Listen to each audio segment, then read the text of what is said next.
Titans go to 33, trade with the Cardinals, and the pick is in immediately. My question about the Titans and quarterback was, did they like one of the quarterbacks in this draft, and is that the reason that we heard all the chatter about them moving up, or were they motivated to find a quarterback full stop? Yeah, I mean, Will Levis, he was a 30 visit for the Titans. You know, ran Carthon first year as the GM, as a GM. But with Tennessee, would he go get the quarterback? Is this the right time to do that? They drafted Malik Willis in the third round last year. Right.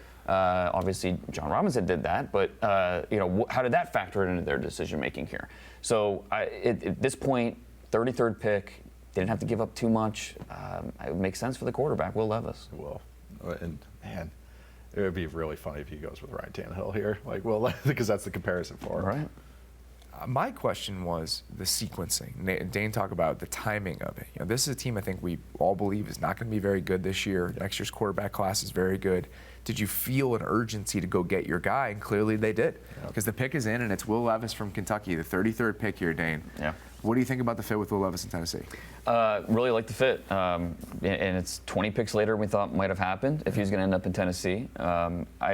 It's funny how Will Levis will go down as a second-round pick when no one would have been surprised if the Titans moved up to 6 and drafted him there. That is a perfectly logical outcome that could have happened, and nobody would have batted an eye. He just does a really nice job using the tools that he has to go make something happen. And again, it's not always pretty. Yep. It's not always on time. Sometimes he needs to see things quicker. Yep. But when you're 6'4", 235 pounds, you're a good athlete, you're smart, you're tough, you have an outstanding arm, you can just do a lot of things. Yeah. And I think, just like we talked about with Richardson, you know, obviously the tools and the upside, I want to talk about the floor. Yeah. How that raises your floor as a quarterback. I think the same thing with Will Levis. I think that raises his floor with all the tools that he has, where he can at least make something happen. And even in the games where there's some lowlights and he's making mistakes, he can still make something happen because of those tools. Talk about some of those tools. What kind of player, why don't you show us what kind of player the Titans are getting in Will Levis here, Nate? First and foremost, the offense that he played in, of course, this has been a big talking point, some of the appeal with Levis,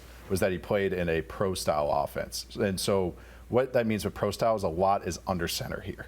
And this is what some of the appeal was. This is why we've made jokes that it's like, oh yeah, Shanahan guys are going to love this guy. Is right here is not all these guys, all these top quarterbacks did stuff under center. So I don't want to say that they didn't, but they weren't doing stuff like this, which is a quick hitting play action play. And this is something a lot of guys have to learn at the NFL level. If you see this, he's taking 1, 2, 3, 4, 5, planting the foot, and the ball's out.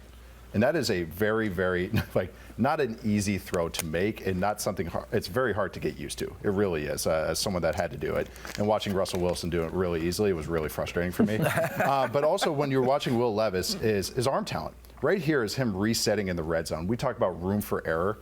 Is right here is two of his guys kind of run into each other. If you watch his receivers right here, is they kind of run, and there's not a lot of great spacing there. This is supposed to be a little move. This is a very popular play in the red zone. But you see Levis reset. I'm going to show the end zone view here. But watch him reset, and that ball just comes out. Like, that is blurred because that ball is whipped. That's the release you were talking about yesterday when we were talking about Will Levis. This lightning fast. This room for error that he has, and how quickly he can reset there.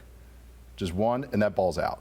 He's able to pump and do that. Some of these guys have elongated motions. That's where the Stafford comparisons come from. Yes, really. And that's exactly it. It's just that quick release. And if you notice on a lot of his highlights, is that his teammates don't do him a lot of favors. It's either throwing trick shots, he's under pressure, but that actually lets it translate, because you have bad offensive lines. He's going to have a bad offensive line in Tennessee, so he's able to do this in these trick shots. But then you see this a lot: teammate dropping the ball.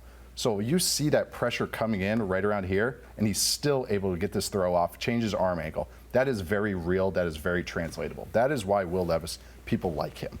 It's just that he's tough, he's athletic, he can change arm angles, he can make all the throws. It's just that he's a little bit robotic when he does so, but he does have that element of trick shot into him.